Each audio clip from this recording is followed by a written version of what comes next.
Saya dapatkan mobil itu, DLT saya beli. Saya belum punya kredit histori. Kartu kredit umurnya baru 2 minggu. Orang bilang kamu gak bisa beli mobil baru karena kamu belum punya riwayat kreditmu. Waktu saya datang, pergi lihat-lihat di dealer itu, mau beli mobil bekas, manajernya mengatakan, saya bisa usahakan kamu dapat mobil baru. Orang lain tidak bisa dapat. Saya berangkat mau cari mobil bekas, pulang bawa mobil baru, saudara. Amin. Bukan ukuran kelimpahan, tetapi kebutuhan. Sekarang perhatikanlah bagaimana kebahagiaan kita kalau Tuhan menjadi gembala kita.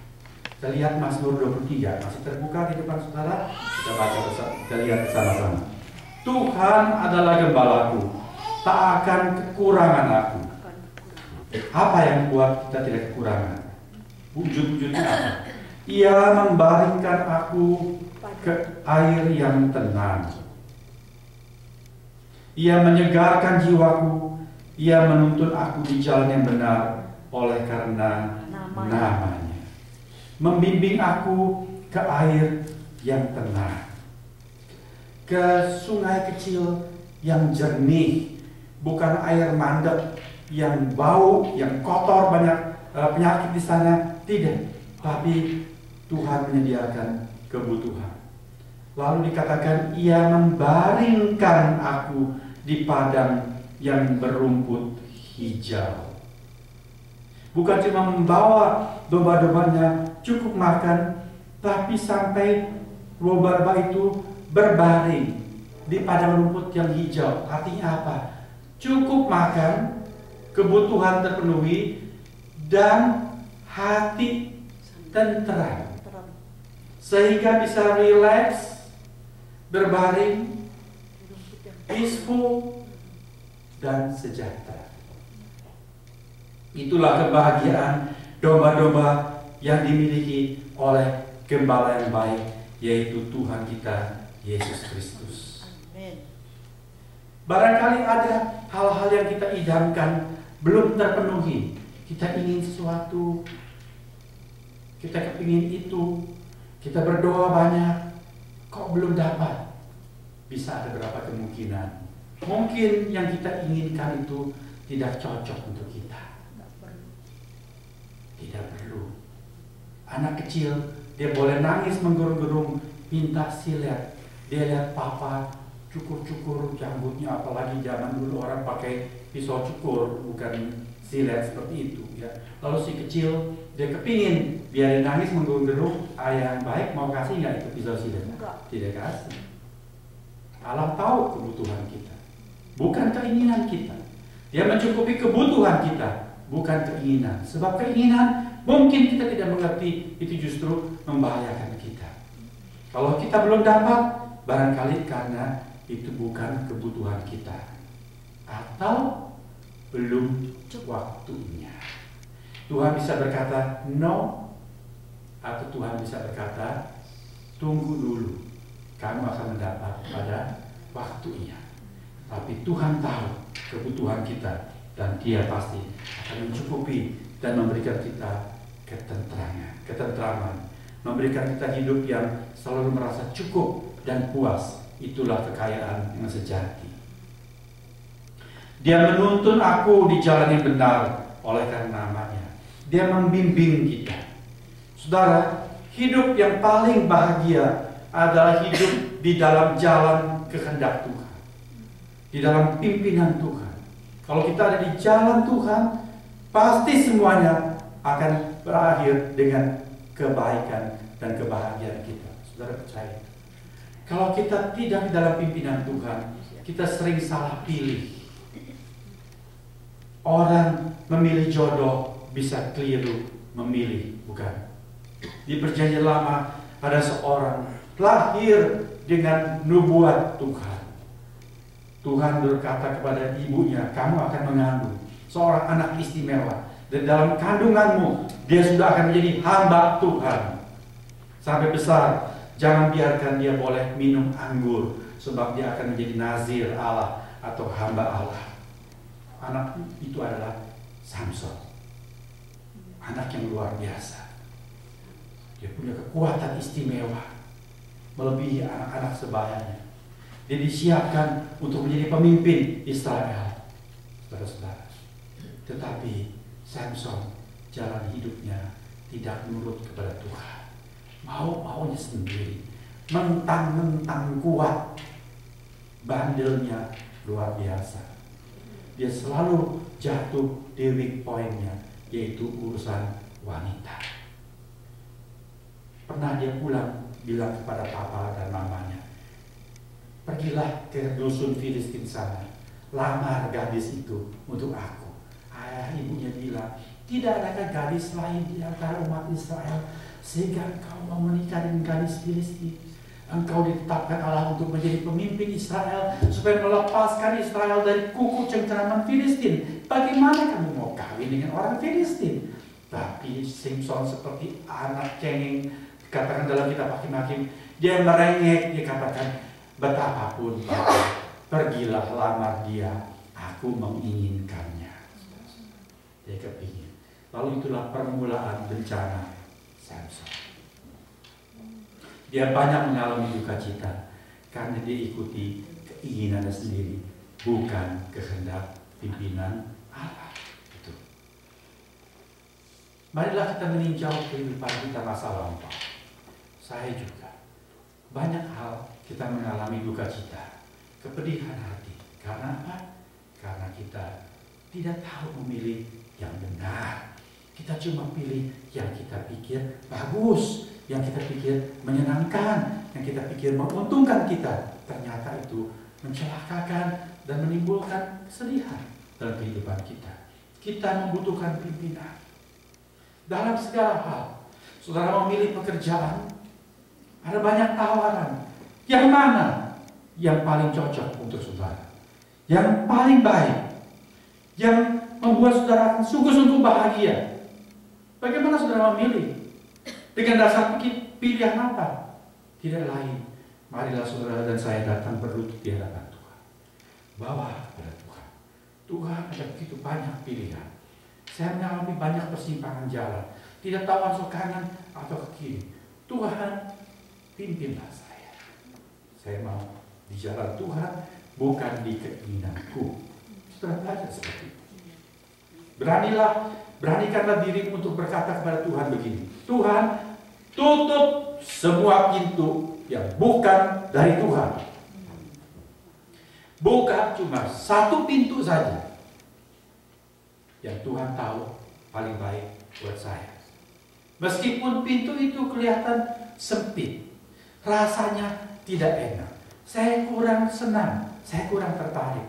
Tapi kalau memang cuma itu yang Tuhan bukakan, saya lebih suka masuk di sana daripada ada banyak pintu. Saya bingung, tidak tahu yang mana yang terbaik. Belajarlah mengikuti atau mencari pimpinan dan kehendak Tuhan dalam hidup. Dan Tuhan tidak pernah membohongi kita. Dia mencarikan kita yang terbaik sebab Dia gembala yang baik. Dia mau domba-dombanya sejahtera, tenteram, sehat, dan bahagia. Ketiga, gembala yang baik memberi berkat, pertolongan, dan penyertaan yang sempurna. Dikatakan, sekalipun aku berjalan dalam lembah kekelaman, aku tidak takut bahaya, sebab Engkau besertaku. Gadamu dan tongkatmu, itulah yang menghibur aku. Di dalam bahasa asli, lembah kekelaman itu adalah lembah bayang-bayang maut. Siapa di antara saudara yang pernah melewati lembah bayang-bayang maut? Pernahkah saudara mengalami masa kritis dalam hidupmu? Entah karena penyakit atau apa. Tapi saudara lewat lubang jarum dan mendapat perpanjangan umur. Pernah? Barangkali belum pernah. Oke. Tetapi Daud berkata, sekalipun aku berjalan dalam lembah bayang-bayang maut, aku tidak takut bahaya, sebab Engkau ya Tuhan besertaku. Gadamu dan tongkatmu itu menghibur aku. Saudara, dalam hidup kita sebagai manusia, ada waktunya, saat-saat, dan momentum-momentum yang kita harus hadapi sendiri. Orang yang paling mencintai kita pun tidak bisa menemani kita, tidak bisa mewakili kita. Dan kita sudah berkali-kali mengalami hal-hal seperti itu. Saudara tidak percaya? Waktu saudara sekolah, kalau saudara masuk ruang ujian, mami boleh ikut masuk ruang ujian tidak? Nah, biasa di rumah kita barangkali ada jadi anak semata wayang, disayang-sayang oleh mami, semua menjadi anak mami. Tapi kalau masuk ruang ujian, mami nggak boleh ikut. Boro-boro boleh duduk di sebelah kita mendampingi, lalu bantu kita bikin soal-soal ujian. Itu tidak boleh. Di rumah waktu kita bikin soal-soal pekerjaan rumah, mami bantu kita, betul. Tetapi waktu kita masuk ruang ujian, kita sendirian. Marilah kita ingat hal-hal itu.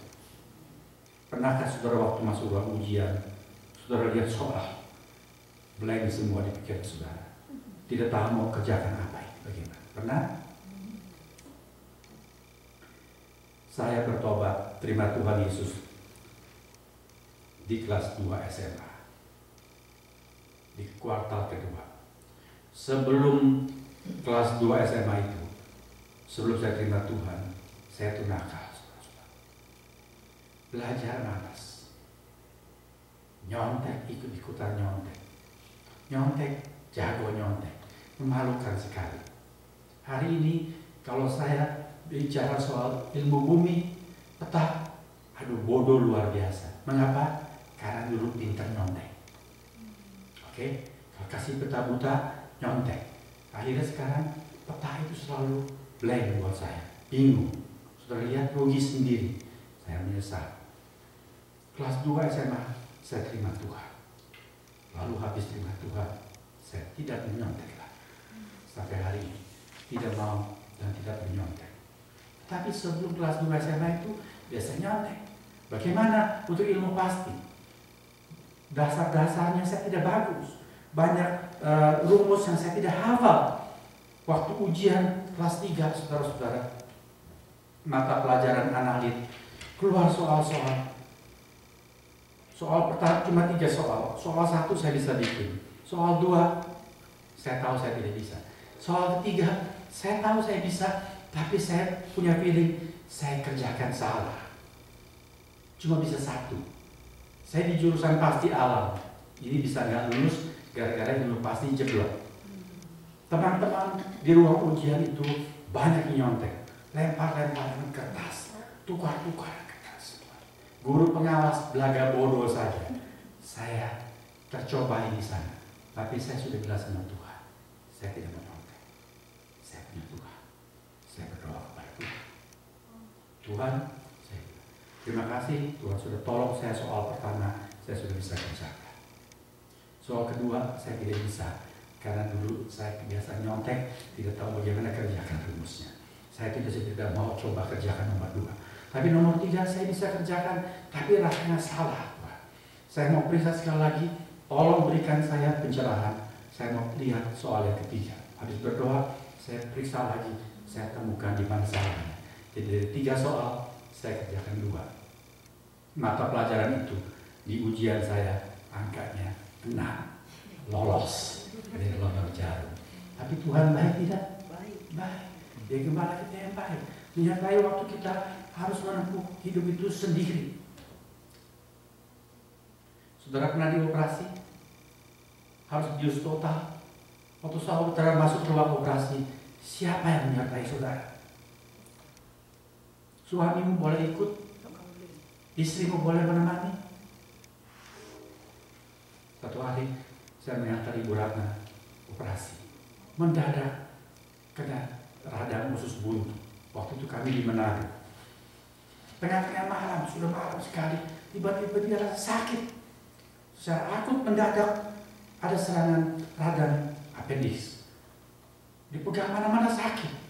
Saya telepon dokter yang anggota gereja. Lalu beliau datang dan periksa, dia yakin ini pasti apendisitis.